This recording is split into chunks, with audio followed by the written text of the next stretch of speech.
Welcome to episode 16 of the Tool and Tie podcast.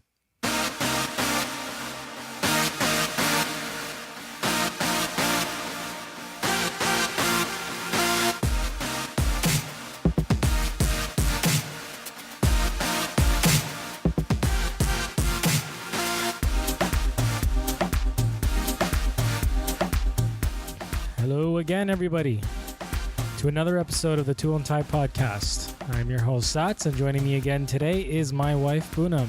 Hi. And today, we're actually going to talk about a subject that was that sort of started as a question, and as I was answering the question, I thought that the answer can actually warrant an entire episode. So, the question actually comes from Mark in the United Kingdom. And specifically, he's in London, United Kingdom. And one of the questions Mark asked was, he said, in one of the earlier episodes, I actually talked about selling furniture. So selling things like tables that I've made and, coffee tables and dining room tables and whatnot. And the question he asked is, can you actually really make a living off of that? And I first had to take a step back and sort of think about, whether you can really make a living off of that. And you know what? I would probably say you most likely can make a very good living off of it. I would say to a certain degree, depending on what you're going to sell, make or sell, it could be fairly seasonal. But outside of that, I mean, there's a strong demand for a lot of things. So I'm actually going to just talk to you a little bit about some of the things that I've made in the past and a little bit of my story. I'll talk to you about some of the different websites that I've used to market and sell some of my products. As well as just sort of give you some insights into financials. I won't give you an annual number. I'll give you an average of what I would do in a particular month if I was doing this for a particular number of hours.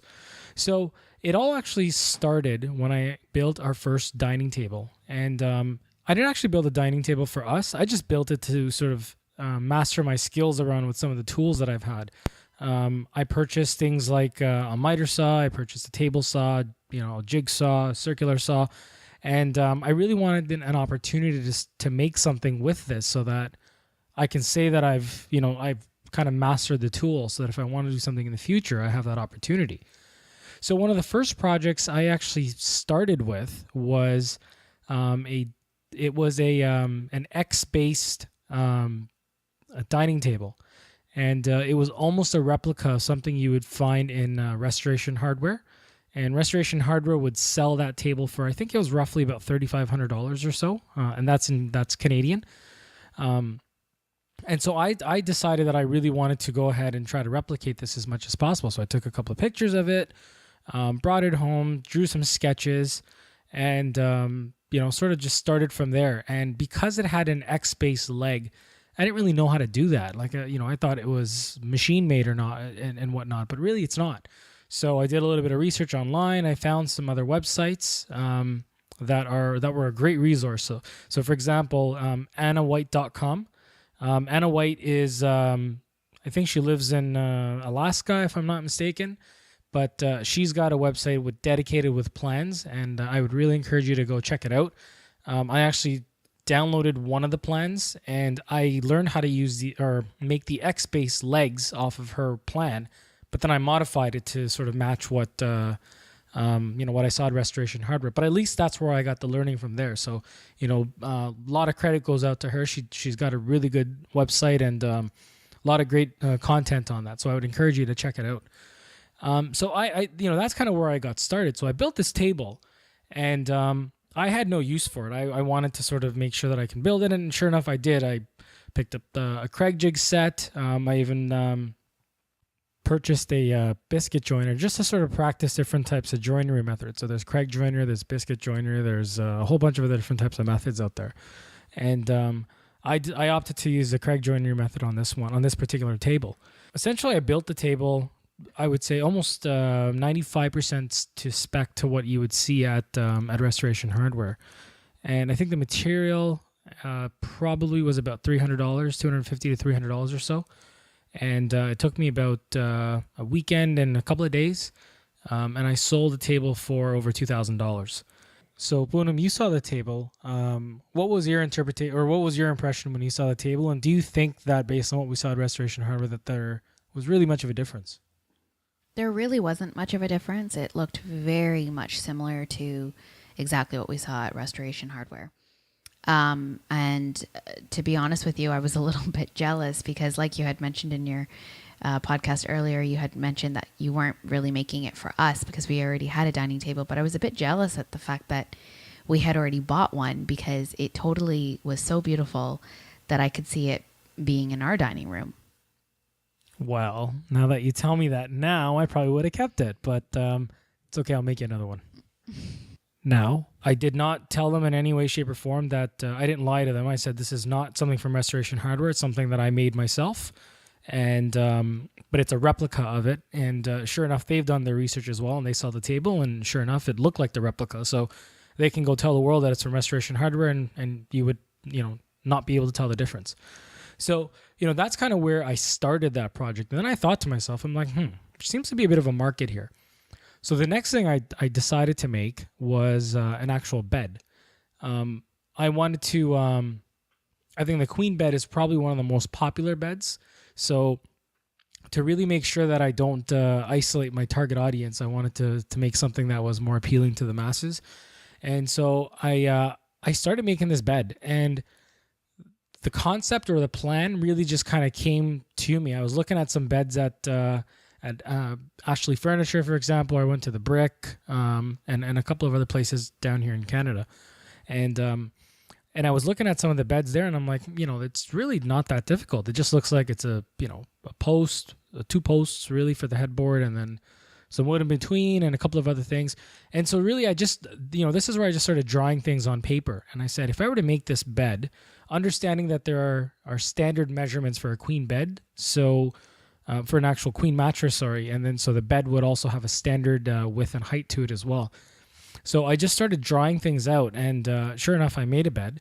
The bed cost me about $550 to make, and I sold it for about $2,500, just slightly under $2,500. So again, a very, very healthy profit margin on that. And then I started selling other things like cutting boards. It took me, I think the first time I made the cutting board, it maybe took me about an hour and a half to make it. And then, the rest of the time was just gluing and then sanding down. But, as I kept on making more and more and more, I was able to make a cutting board in, 15 to 20 minutes. It just became so easy. And I think the cutting board, the material, again, for that must have cost me about $20 at the most. And I was selling these things for about $75 or $80. So, not from a dollar standpoint, not as big as a profit for the amount of time invested, but, nonetheless, you can still sell enough of these and make a good living off of it.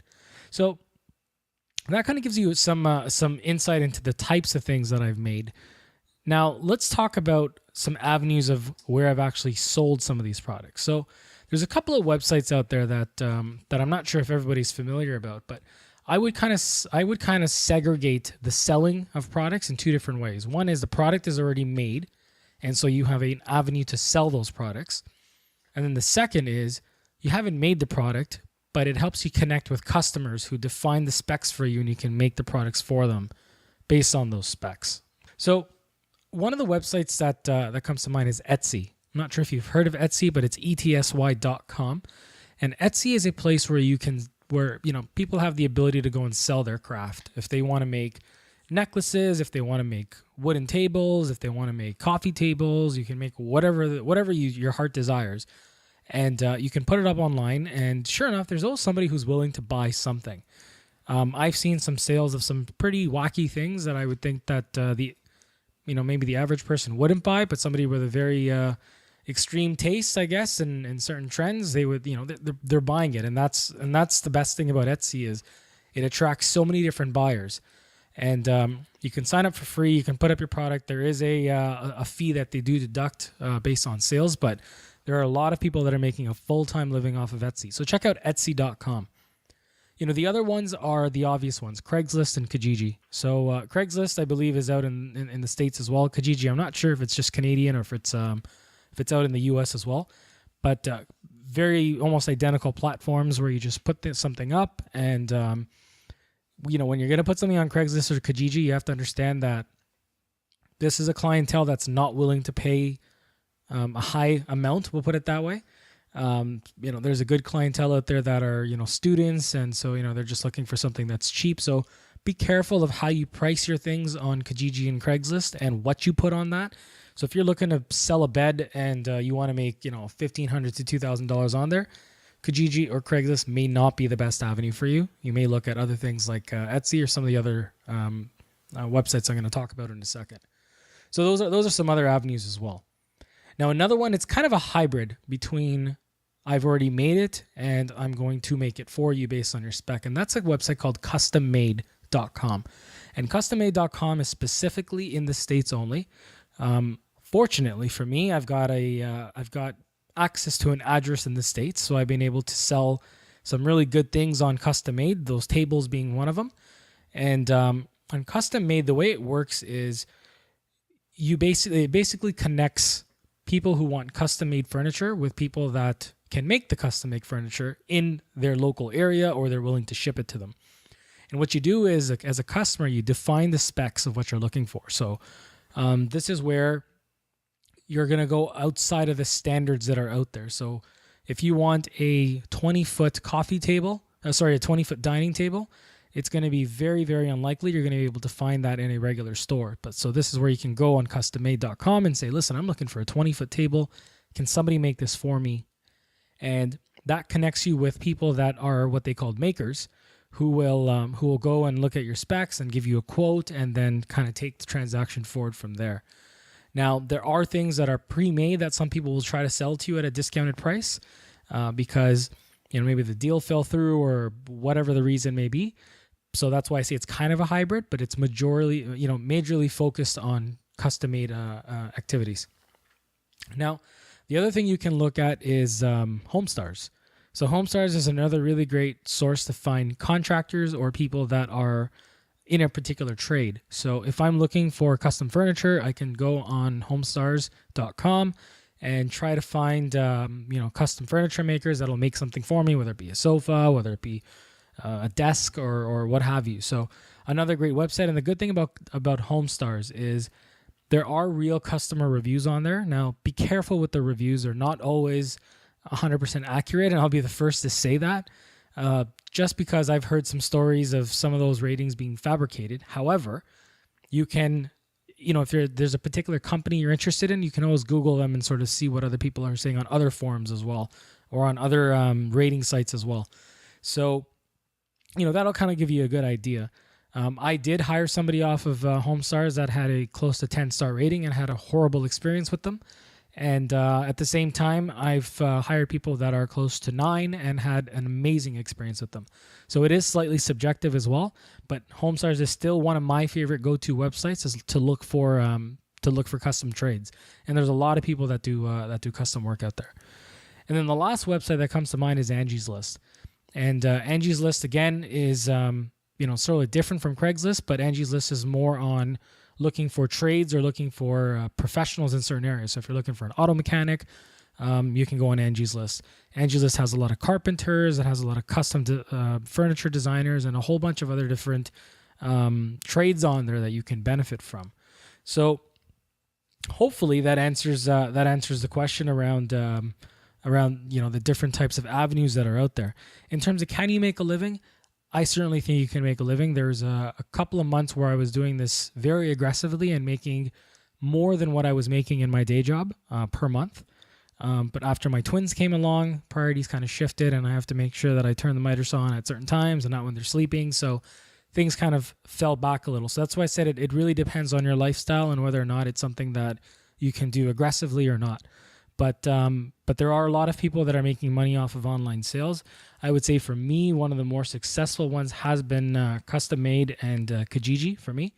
And it's done very well. Even today, if I've got some spare time and I'm down in my shop, I'll go and make something random. I made an outdoor chair not too long ago, a couple of months ago actually. Put it on Craigslist and made a very, very handsome profit off of that as well. It was a solid wood chair. I actually didn't want to give it away because I kind of got attached to it, but ultimately I can make myself another one, so it was no big deal. person who bought it, they really felt like they're going to enjoy that chair. So I was happy to sell it to them, and I wouldn't sell it to them at a ridiculously expensive price like how you would in stores. So I was being very fair with them. So I think it was a win-win situation in both cases. So that's kind of my episode today. I really wanted to give you guys the insight to help you understand that you can make money by doing some of these things on your own and on the side. It's a great way to make money and to build your skill and to build your craft. So hopefully you guys enjoyed this episode. I will talk to you guys again next week.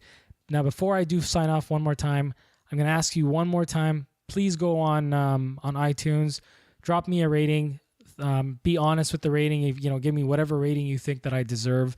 The fact that if you guys do leave a rating, it just reaffirms to me that you guys care, and there's definitely value for the information that I'm giving out there. So please, take a second and leave me a message on iTunes. All right, so guys, we'll chat again next week. Stay happy, stay productive, and stay safe.